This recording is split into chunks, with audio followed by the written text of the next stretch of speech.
जिल्हा परिषद गट लाड सांगवी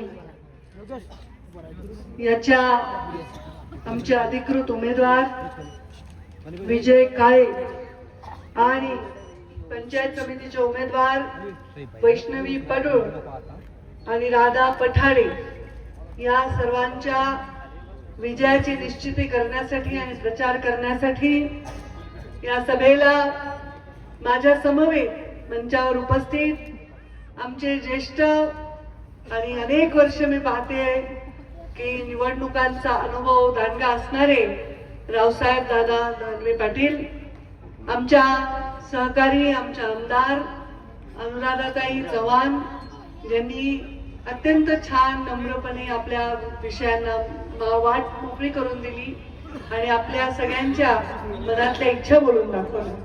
मंचावर उपस्थित सुहास शिरसाट जिल्ह्याचे अध्यक्ष, आमच्या बरोबर नेहमी असलेले आपल्या मराठवाड्याचे एक अनुभवी नेतृत्व प्रवीण घुगेजी, मंचावर उपस्थित मार्केट कमिटीचे सभापती राम बाबा शेळके, खरेदी विक्री संचालक भाऊराव मामा मुळे, शिवाजी वाघ मंडळाचे अध्यक्ष सजन बागल, अजिनाथ चांबडे, रमेश शिंदे, ऋषी नलावडे, आप्पासाहेब बारबेले आणि उपस्थित सर्व मान्यवर. समोर उपस्थित टोपी वगैरे घातलेले सर्व माझे ज्येष्ठ मंडळी, शेतकरी बांधव आणि या कार्यक्रमाची शोभा वाढवत असणाऱ्या देवाभाऊच्या लाडक्या बहिणी, सगळ्या माता भगिनींनो आणि फक्त आणि फक्त सेल्फी काढायची आहे अशा मूड मध्ये आलेले सगळे माझे युवा बांधव, त्या लोकांनी मला पूर्ण कडक केलेला आहे. मी जर पळून जायचं ठरवलं तर इकडे उभे आहेत, उडी मारून जायचं म्हणलं तर पुढे बसले, तिकडे बसले. तुम्ही पूर्ण मला असा पकडून ठेवलेले, कडक करून ठेवलेला आहे की ताईला फोटो काढल्याशिवाय जाऊच देणार नाही. हे तुमचं प्रेम आहे. हे चौक्याची सभा आहे. आता या चौक्याच्या सभेमध्ये तुम्ही जर षटकार नाही मारला तर माझ्या सभेचा काही उपयोग होणार नाही. त्यामुळे तुम्ही चौक्याच्या सभेमध्ये मतांचा षटकार मारला तर परत गुलाल उधळायच्या कार्यक्रमाला मी आवर्जून आपल्याकडे आल्याशिवाय राहणार नाही. तर मला ना सभेसारखं वाटत नाही दादा. हे असं वाटेल की ते एक मंगल कार्यालय आहे आणि मी लग्नाच्या वधूवरांना शुभेच्छा देण्यासाठी आलेले आहे. कारण वातावरणच तसं आहे. संध्याकाळ होत आहे, गरमी नाही तेवढी, सगळे खुर्च्यांवर बसलेले आहेत आणि त्यामुळे असं वाटत नाही की ही सभा आहे. असं वाटतंय की एक आपला एखादा मंगल कार्यक्रम आहे. खरंच आहे, ही निवडणूक हा मंगल कार्यक्रम आहे. प्रधानमंत्री नरेंद्र मोदी यांचे हात बळकट करण्यासाठी, देवेंद्र फडणवीस यांच्या नेतृत्वाला ताकद देण्यासाठी, जसे महानगरपालिकेमध्ये आपण सगळीकडे कमळ फुलवलं तसंच आता जिल्हा परिषदेमध्ये सगळीकडे कमळ आपल्याला फुलवायचं आहे. मला असं वाटतं, मला शंका नाही की तुम्ही मतदान कुणाला करणार. कुणाला करणार तुम्ही मतदान? कमळाला. तुम्ही त्या करणार ना? मग आता तुम्ही कमळाला मतदान करला म्हणून मी इथे कशाला आले? मी कशाला आले? तुमची हौस भागवायला आली. ताईंना फोटो काढायचा आहे, ताईंना बघायचंय, ताईला आणा. आता मी आले, तुम्ही कमळाला मतदानच करणार आहे, पण कमळाला तुम्ही मतदान का करणार आहे याच्यासाठी मी इथं सभा घेते. आज सकाळी माझ्या सभेची सुरुवात झाली पिशोर पासून. 6 सभा आहेत आज संभाजीनगर जिल्ह्याच्या. उद्या लातूर आहे, सोलापूर आहे, पंढरपूर आहे, सगळ्या राज्यभर प्रचार आहे. नेहमीच आहे. मी जेव्हा पहिल्यांदा आमदार झाले तेव्हापासून मी स्टार प्रचारक आहे मोदीजींचे. लोकसभेला, राज्यसभेला, विधानसभेला, जिल्हा परिषदला, नगरपालिकेला सगळीकडे मी प्रचार करत फिरते. आणि हे प्रचार करत असताना सकाळी आज पिशोरमध्ये दरवेळी गेले 12, 10, 11, 12 वर्ष मुंडे साहेबांची आठवण काढल्यावर लोकांचा गंभीर होते मुद्रा. त्यांचा चेहरा कसावीस होतो. डोळ्याला बायका पदर लावतात. मुंडे साहेबांना जाऊन आज 12 वर्ष होतील तरीही अनुराधाताईंनी सांगितलं की आम्ही मुंडे साहेबांचं इथे स्मारक बनवणार आहोत, मुंडे साहेबांचा पुतळा उभा करणार आहोत. हे केवढं मोठं भाग्य आहे, केवढी मोठी पुण्य आहे. आपल्या घरामध्ये जर कोणी गेलं तर त्याला आपण एक एखाद्या वर्षानंतर त्याची आठवण करणं कमी कमी होत जातं. पण मुंडे साहेबांच्या जाण्यापासून ते आतापर्यंत मला असं वाटतंय मुंडे साहेब एकमेव माणूस आहेत ज्यांच्या जाण्याने दिवसेंदिवस त्यांची आठवण करणं वाढत चाललेलं आहे. वयोवृद्ध झालेला माणूस ज्यांनी मुंडे साहेबांना तरुणपणी काम करताना पाहिले, त्यांच्याबरोबर काम केलेला माणूस आणि त्यांच्याबरोबर युवा म्हणून काम केलेला कार्यकर्ता, तर त्या कार्यकर्त्याचं 2 वर्षाचं लेकरू देखील 3 जून आणि 12 डिसेंबरला मुंडे साहेबांच्या फोटोला डोकं ठेवून नमस्कार करतो. ही मुंडे साहेबांची पुण्य. आज पिशोरच्या सभेमध्ये मुंडे साहेबांच्या बाजूला एक फोटो लावलेला होता, तो म्हणजे अजितदादा पवार. अजितदादा हे पोरांनो, तुम्ही ऐका ना, तुम्ही गंभीर नाही राहिले तर माझी अप्रतिष्ठा होईल. भाषण ऐका, मग तुम्हाला काय फोटो काढायचे. त्यांच्या बाजूला एक फोटो होता अजितदादा पवारांचा. आदल्याच दिवशी कॅबिनेटमध्ये आम्ही एकत्र होतो. अजितदादांचा स्वभाव होता समोरच्याचा मजाक करायचे, हसायचे. त्यांच्या हसी मजाक मध्ये कॅबिनेट झाली. वाटलं नाही की दुसऱ्या दिवशी हा व्यक्ती अस्तित्वात नसेल, हयात नसेल. पण त्यांच्या जाण्याने एक अनुभवी प्रशासनावर प्रभुत्व असणारा नेता आपण हरवला. हे फार मोठं गंभीर अशी गोष्ट झालेली आहे. देवेंद्रजी फडणवीस यांनी सगळ्या सभा कॅन्सल केल्या, कारण अजितदादांच्या निधनानंतर त्यांनी सांगितलं की मी सभा घेणार नाही. आणि मग दानवे साहेबांचा मला फोन आला, माझ्या तर सभा होत्याच पण सभांची संख्या वाढली, कारण आता कोणीतरी भाषण करायला सभा घ्यायला जायला लागणार आहे. ही कार्यकर्त्यांची निवडणूक आहे.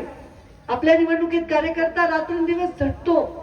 आपल्याला मंत्री बनवण्यासाठी, आपल्याला खासदार आमदार बनवण्यासाठी कार्यकर्ता दिवसाची रात्र, रात्रीचा दिवस करतो, हाराची काळ करतो.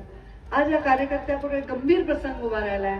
आमचे नेते देवेंद्रजी फडणवीस यांच्यासमोर एक प्रसंग उभा राहिलाय. अशा वेळी प्रत्येक कार्यकर्त्याचा आधार बनून त्याच्या पाठीवर थाप मारण्यासाठी, त्याच्याबरोबर खांद्याला खांदा लावून उभं राहण्यासाठी, त्याची ऊर्जा वाढवण्यासाठी आणि त्याचा विजय निश्चित करण्यासाठी मैदानात उतरणं हे मुंडे साहेबांचे मला वाटतं संस्कार आहेत. आणि अजितदादांना सुद्धा हेच आवडलं असतं की आपण मैदानात उतरून काम करायला पाहिजे. आज मी आपल्या प्रचारासाठी इथे आले. मला पूर्ण विश्वास आहे की तुम्ही निवडून देणार. तुम्हाला म्हणूच काय, मी कशामुळे निवडून द्या. कमळाला निवडायचं कारण काय, आज देशामध्ये मध्य प्रदेश आहे, दिल्ली आहे, राजस्थान आहे, हरियाणा आहे, बिहार आहे, गुजरात आहे, महाराष्ट्र आहे, अशा उत्तर प्रदेश आहे.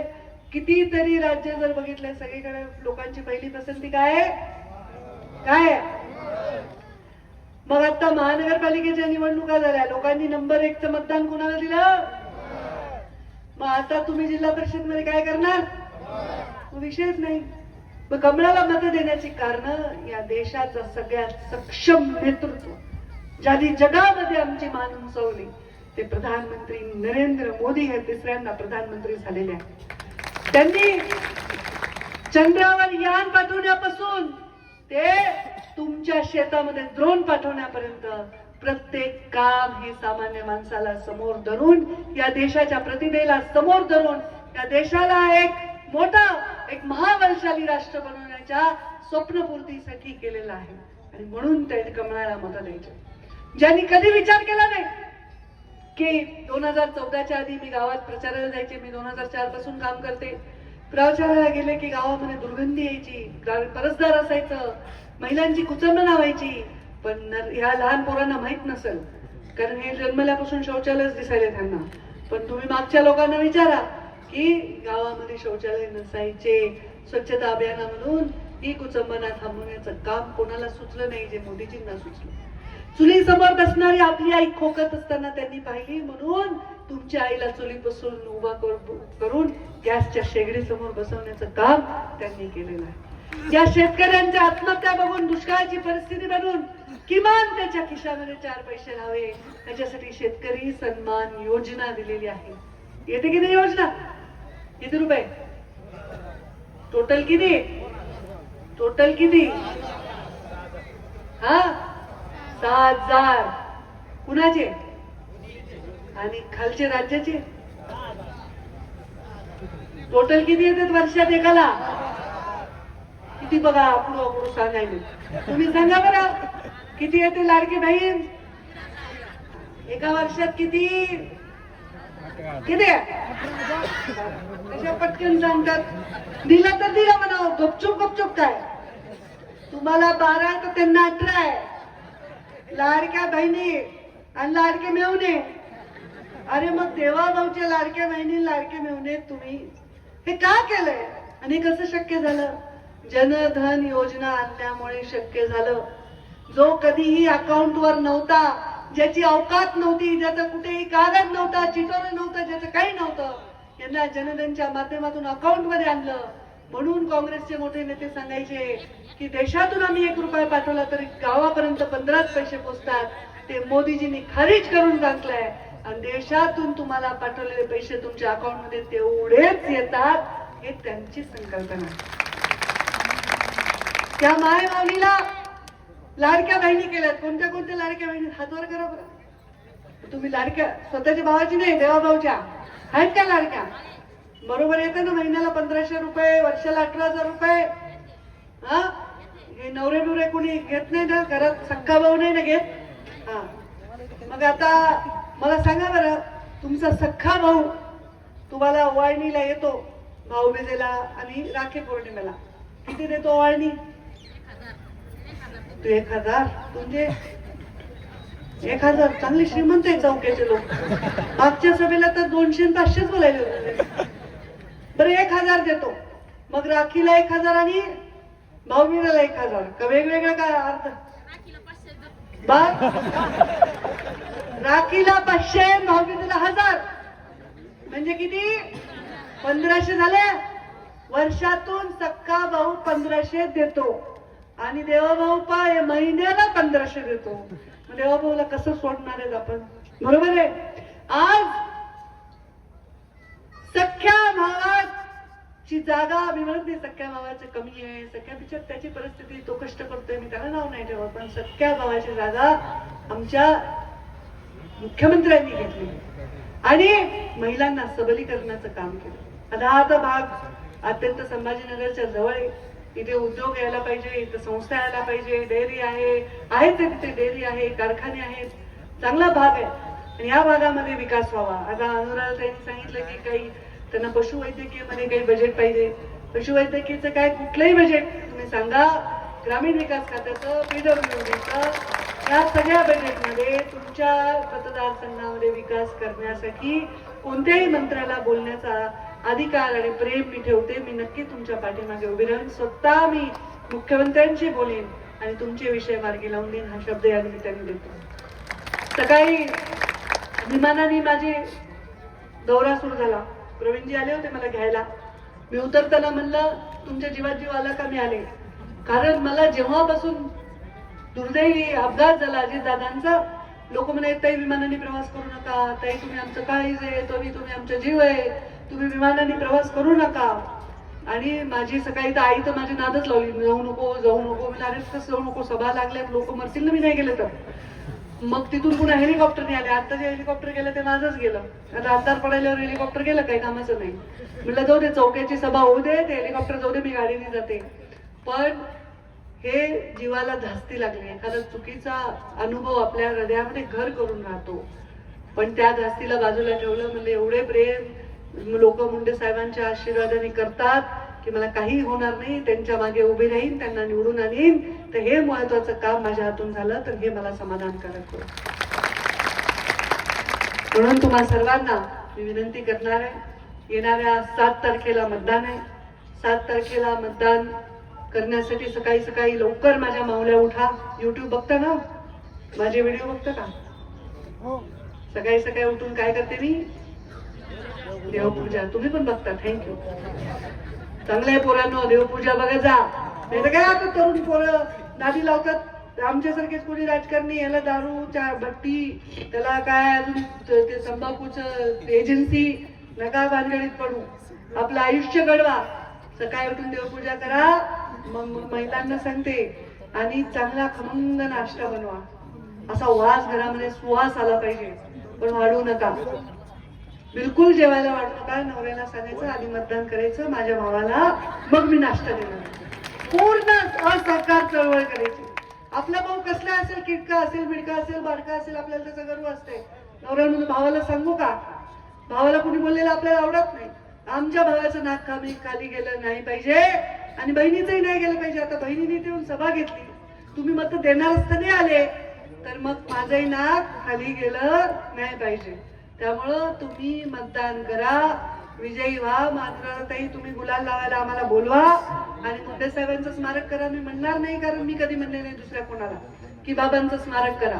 मी स्वतः गोपीनाथ गड केला, ज्यांनी त्यांनी ज्याच्या त्याच्या मनाने केला. मला बोलवतात लोक, लोकार्पण माझ्याच हस्ते करतात, 2-2 वर्ष पुतळे झाकून ठेवतात. पण मी म्हणले नाही कोणाला करा, कारण मी कसं म्हणू माझ्या वडिलांचं स्मारक करा. माझ्या वडिलांचं स्मारक करा म्हणणार हे ह्यांना मुंडे साहेबांचं स्मारक करा, ते त्यांच्यावर प्रेम करतात, ते तुम्ही करा. पण त्याआधी विजयाचा गुलाल उधळा, एवढं मी आपल्या सर्वांना सांगते आणि आपल्या सर्वांची रजा घेते. धन्यवाद. जय हिंद, जय महाराष्ट्र.